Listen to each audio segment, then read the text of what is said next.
Bueno, muchísimas gracias por estar.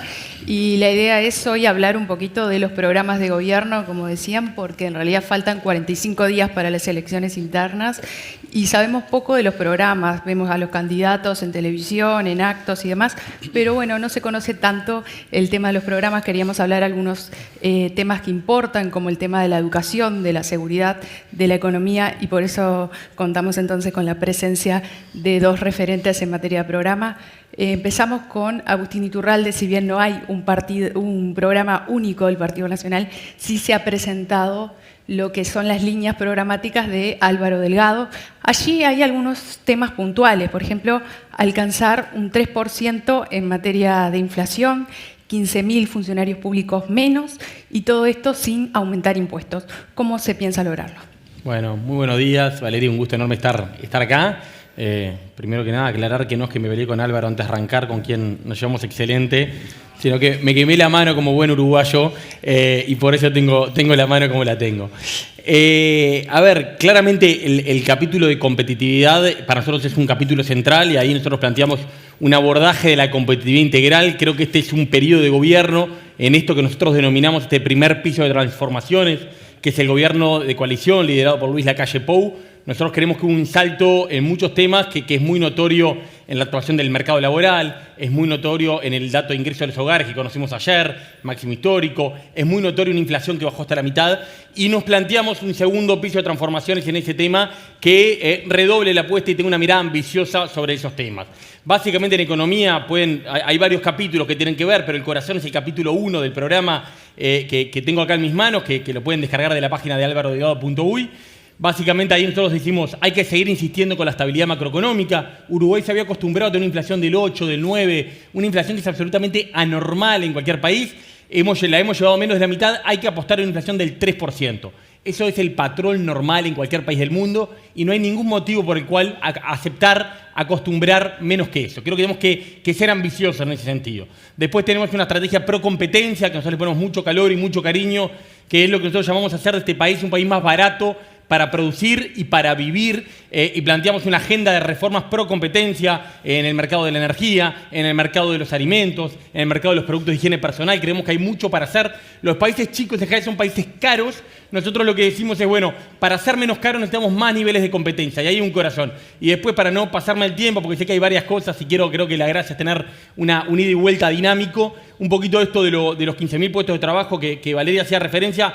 Lo que nosotros decimos es, en Uruguay no hay más espacio para nuevos impuestos. La carga tributaria, como decía el exministro Danilo Astori, la carga tributaria llegó a un límite que no sería bueno superar.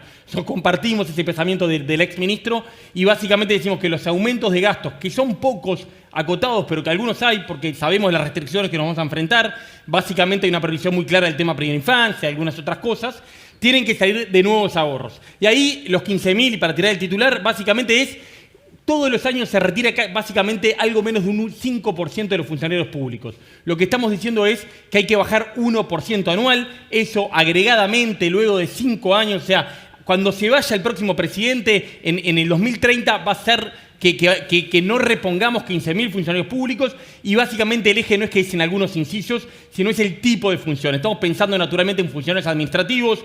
Uno va a una radio, a un diario, a un banco privado y ve cómo hacen lo mismo con menos personas. Bueno, creo que en el Estado, y en particular las áreas administrativas del Estado, hay que generarle el estrés a los jerarcas para que busquen cómo hacer lo mismo en las áreas administrativas con menos personas. Es una baja muy gradual, muy incremental, que no va a echar a nadie, no se va a echar a nadie, pero que al final del quinquenio creemos que es un objetivo moderado, pero que acumulativamente tendrá un impacto bien significativo.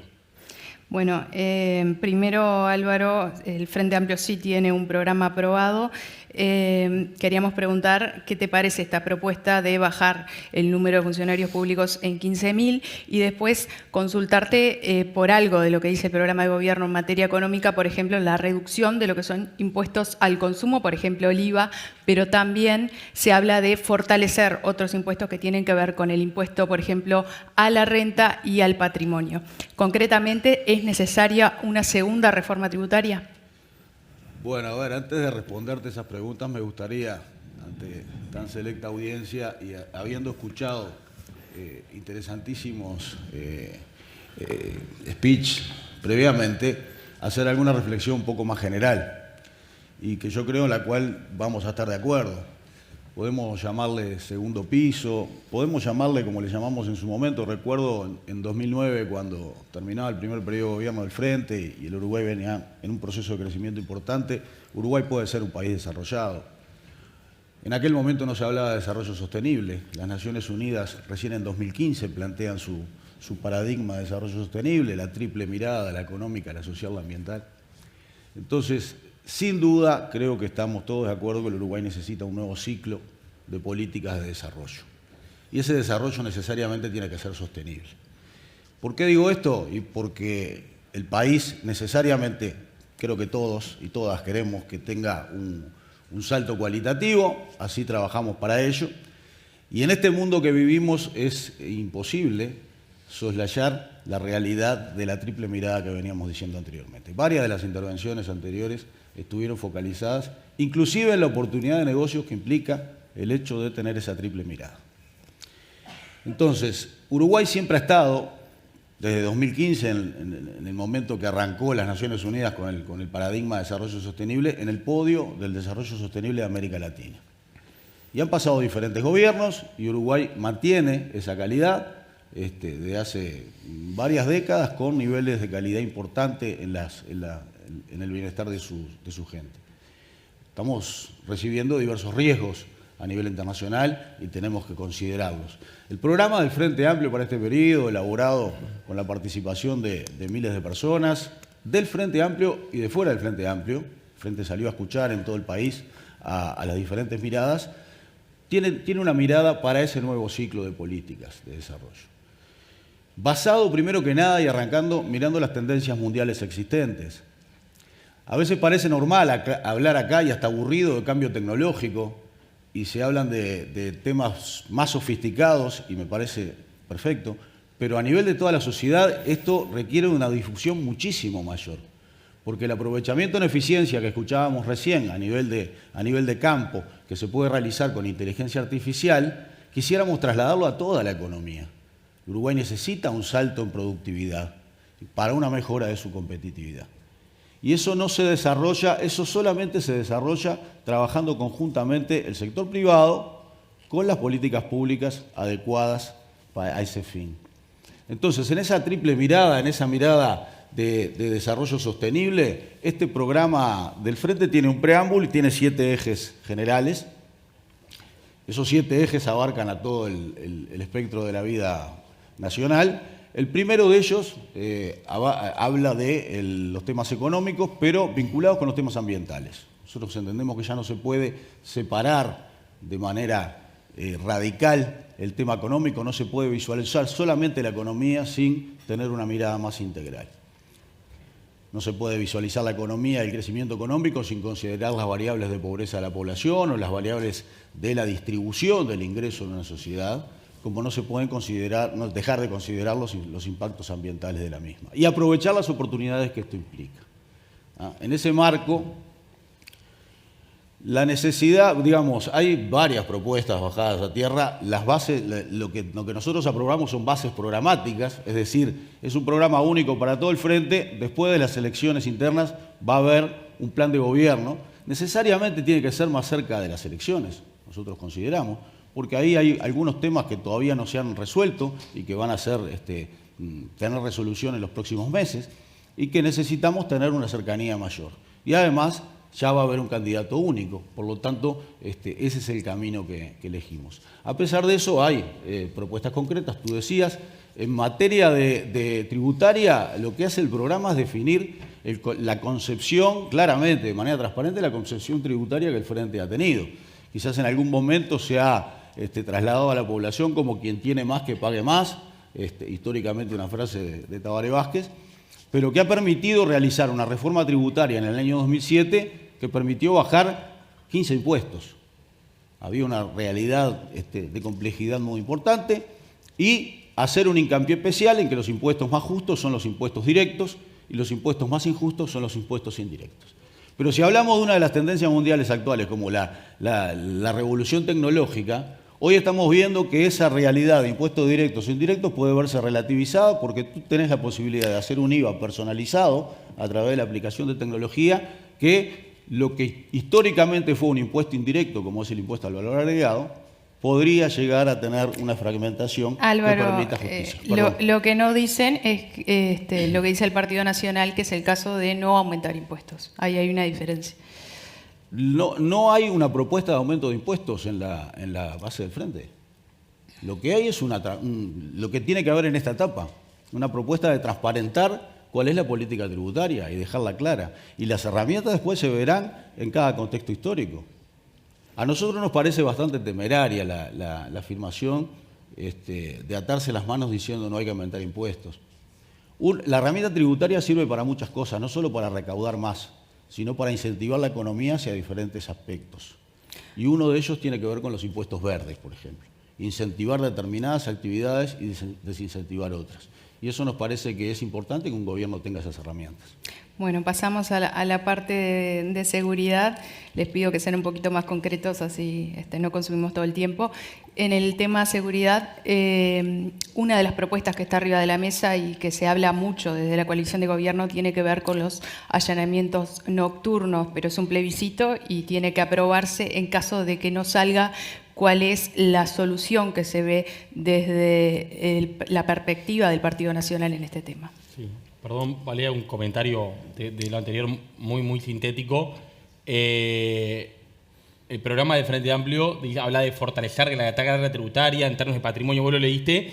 Creo que es claro y es distinto a lo que es verdad que la reforma tributaria eliminó cantidad de impuestos, como dice Álvaro, pero es distinto a lo que se hizo donde el impuesto directo era el impuesto a la renta. Acá hablan de otra cosa, que es otro tipo de impuestos, que es verdad que no termina de quedar claro, pero creo que ese fortalecimiento nos está hablando de una novedad en términos tributarios en Uruguay que irán aclarando, como bien dice Álvaro, y no creo que sea una propuesta temeraria, creo que es un compromiso que ya se hizo, que se cumplió y que habla del límite, no tanto de la propuesta nuestra, sino del límite que creemos que está Uruguay.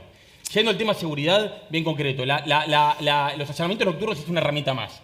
Una norma que es de la Constitución de 1830, cuando no había energía eléctrica, cuando en la noche era otro mundo. Acá lo que estamos hablando es lo que rige en la inmensa mayoría de los países del mundo, de que con orden del juez, no es que un policía va como quiere, con un orden de un juez sí pueden haber allanamientos nocturnos, un instrumento más que no tiene ni pies ni cabeza, que siga estando como está, que básicamente es un amparo a algunas actividades ilícitas que suceden en la noche, que Uruguay tiene que alinear su legislación con lo que es la del mundo normal. Nosotros igual la propuesta que tenemos acá, tenemos varias otras cosas, básicamente vamos a insistir con la estrategia dual, básicamente un énfasis fuerte en la represión, siguiendo con el respaldo de la policía y introduciendo un mecanismo nuevo que es esto del modelo italiano antimafia que habrán escuchado capaz que algunos de ustedes, que básicamente es crear una unidad que reúna todas las competencias que tienen que ver con la lucha contra el crimen organizado, que hoy están un poco dispersas, lo que son los delitos económicos, lo que es obviamente Fiscalía, temas vinculados al Ministerio de Defensa, ni que hablar Ministerio de Interior. Bueno, todos los que tienen que ver estén reunidos en una única unidad. Eso es un modelo que dio mucho resultado en Italia y que queremos adaptarlo a la realidad uruguaya. Es la principal novedad básica en tema represivo y fortalecer y potenciar mucho el trabajo con cárceles y con liberados. Sabemos que no hay ninguna solución de fondo al delito, si no mejoramos muchísimo, reducimos muchísimo la reincidencia. Ahí creo que tenemos en este gobierno un trabajo bien importante. Hoy tenemos en algunas cárceles el INEFOP, el MIDES adentro de las cárceles. Tenemos algunas cárceles que funcionan bien en este país. Claramente no es donde está la mayoría de los presos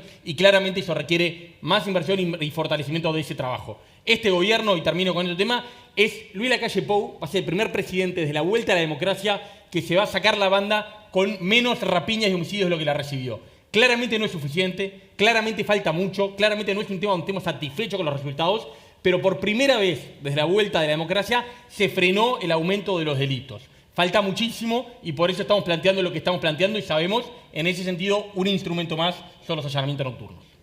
Bueno, el Frente Amplio rechaza lo que son los allanamientos nocturnos y propone un enfoque que es interinstitucional. ¿En qué consiste? A ver, primero cuando entregue la banda, el presidente va a decir una menor cantidad de denuncias de delitos. Inclusive en el programa de gobierno lo vi que decía denuncia de delito, me parece una terminología más adecuada. Con el mismo observatorio del Ministerio del Interior que estaba el mismo jerarca, yendo por poner en duda las estadísticas de los delitos. Yendo por la positiva sin hacer ninguna ilusión. Me alegro mucho de que se esté hablando en Uruguay del encare dual. Durante mucho tiempo se puso especial atención sobre la represión como que iba a solucionar todos los temas y hoy tenemos las cárceles en crecimiento exponencial. Y parece que eso no está solucionando los temas. Entonces, ahí hay que tener una mirada crítica y posicionarse ante el problema desde otro lugar. El hecho de las causas de los delitos también hay que frenarlos porque si no es un bote que tiene un agujero y se sigue llenando de agua y no termina de vaciarse. En segundo lugar, no hay herramientas únicas mágicas. Yo lo puedo entender como una estrategia electoral, el tema de los allanamientos nocturnos. Habrá que analizar si tiene la previsión de una autorización judicial. Bueno, son herramientas. Son herramientas que habrá que analizar en el marco de qué. Y en el marco de lo que no se puede encarar esto, si no es que todos los partidos nos bajemos del caballo y digamos, bueno, vamos a ver cómo hacemos para solucionar un tema que tiene graves repercusiones en nuestra vida social. Crecientes, además.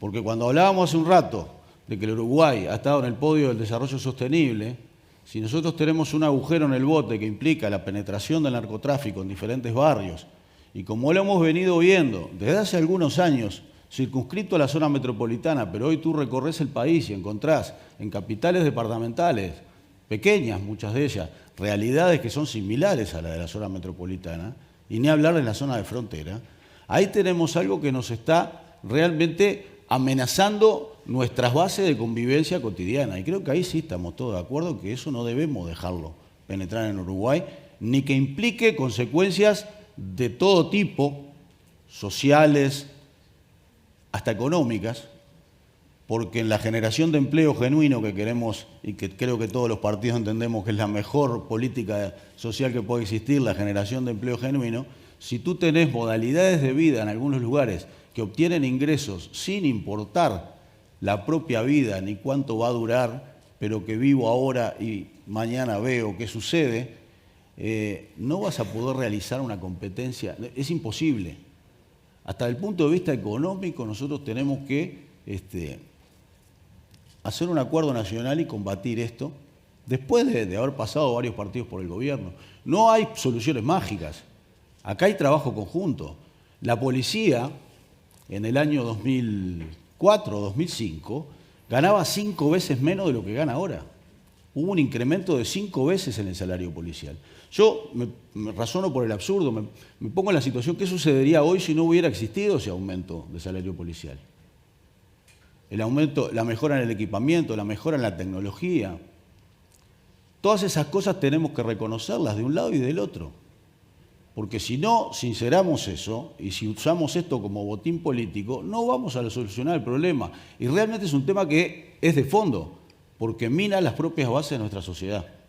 Bien, Álvaro, aprovecho que estamos contigo para preguntarte en el tema educación, brevemente, porque se nos acaba un poco el tiempo.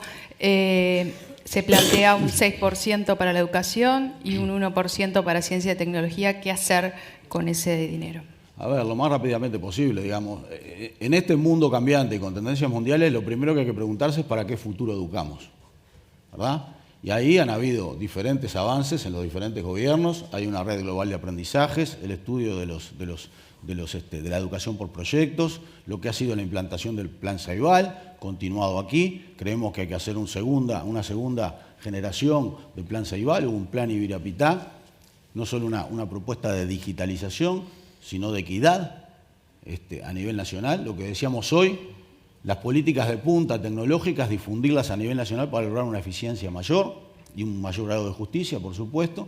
Y en ese sentido el presupuesto es muy importante, el Frente avanzó bastante en ese tema del presupuesto, tiene un compromiso histórico y voy a la otra parte, que es muy relevante. El Uruguay necesita una inversión de punta en ciencia, tecnología e innovación. De mi modesto punto de vista eso está, si es un tren al desarrollo, está en la punta de la locomotora, ¿verdad? Es donde se genera la mayor posibilidad de conocimiento, mayor posibilidad de mejoras de productividad imprescindibles y de competitividad. Y eso también tiene que ser un trabajo conjunto del sector público y privado. Si bien el sector público en Uruguay tiene tareas pendientes con referencia a la diferencia con otros países del mundo en inversión, en ciencia, tecnología e innovación, el sector privado tiene muchas tareas pendientes acá también. Y hay que empezar a medir mejor eso y hay que empezar a incentivar para que el propio sector privado tenga mayores niveles de inversión en investigación, en desarrollo, como existen en otros países desarrollados del mundo con los cuales queremos parecernos. Agustín, en materia educativa, imagino que continuar con lo que ha sido la transformación educativa, pero ¿qué otro punto merece destacar? A ver, claramente creo que la transformación educativa es un logro para haber puesto en marcha los cambios. Mucho de la transformación educativa permite al próximo gobierno avanzar con mucha más celeridad. Tenemos una gobernanza mucho menos burocrática, más ejecutiva. Tenemos un sistema que va a permitir a miles de docentes revalidar su título universitario. Bueno, tenemos los centros María Spínola, tenemos una cantidad de cosas que son instrumentos que van a permitir acelerar en el próximo gobierno.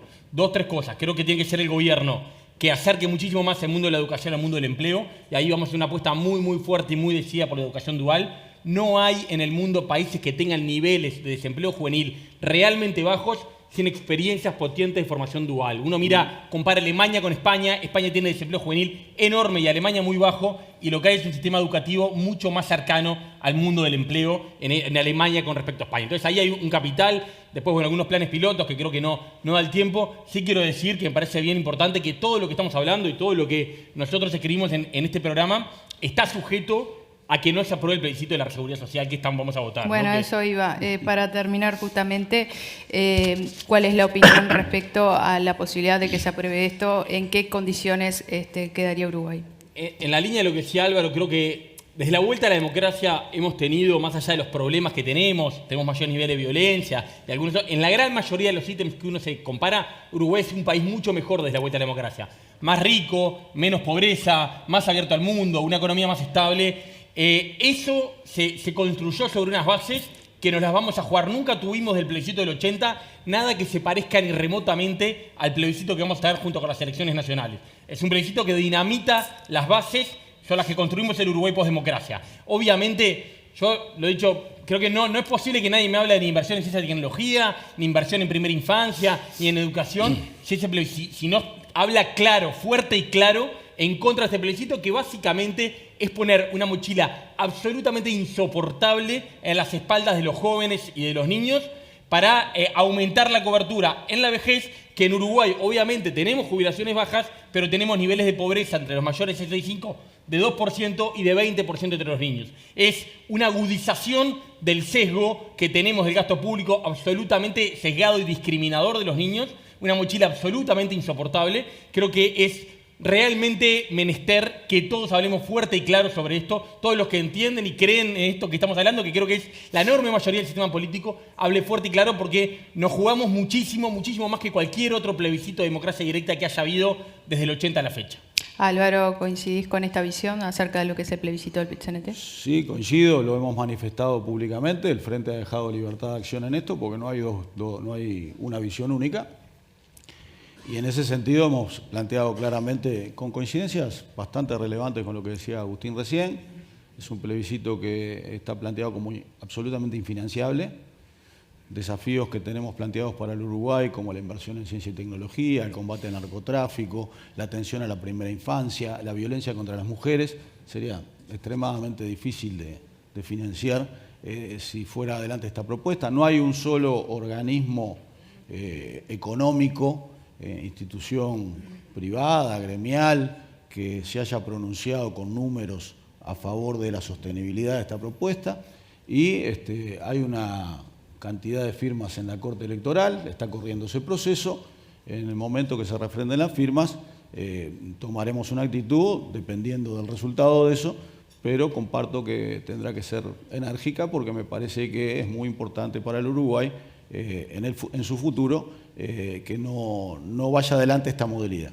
Siendo crítico con algunas realidades existentes y que deberían ser mejoradas, y siendo crítico con la ley aprobada y con la necesidad de trabajar una nueva ley que incorpore las miradas de futuro, ¿verdad? Hay algunos aspectos que la nueva ley no consideró, como por ejemplo los nuevos aspectos en materia de evolución tecnológica, de la cantidad de gente que hoy en día genuinamente y por suerte trabaja desde su casa, pero que no realiza aportes a una seguridad social y qué va a suceder en el futuro con eso, por ejemplo, o el tema de ingresos, que el tema de ingresos no se trató y es una excelente oportunidad para resolver una gran cantidad de desorden existente a nivel de, sobre todo, las micro, pequeñas y medianas empresas, sus aportes que muchas veces son considerados como impuestos y no son considerados como un aporte a una seguridad social del futuro. Me parece que hay aspectos ahí que ameritan una nueva reforma,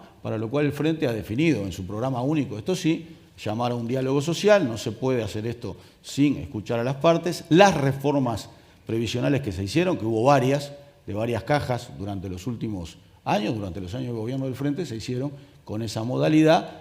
Hubo soluciones interesantes y nos parece que es un antecedente bueno para el futuro. Agustín Iturralde, Álvaro García, muchísimas gracias por Yo voy a estar aquí. mostrarlo también porque lo mostró. Es este. Vamos a agarrar la foto.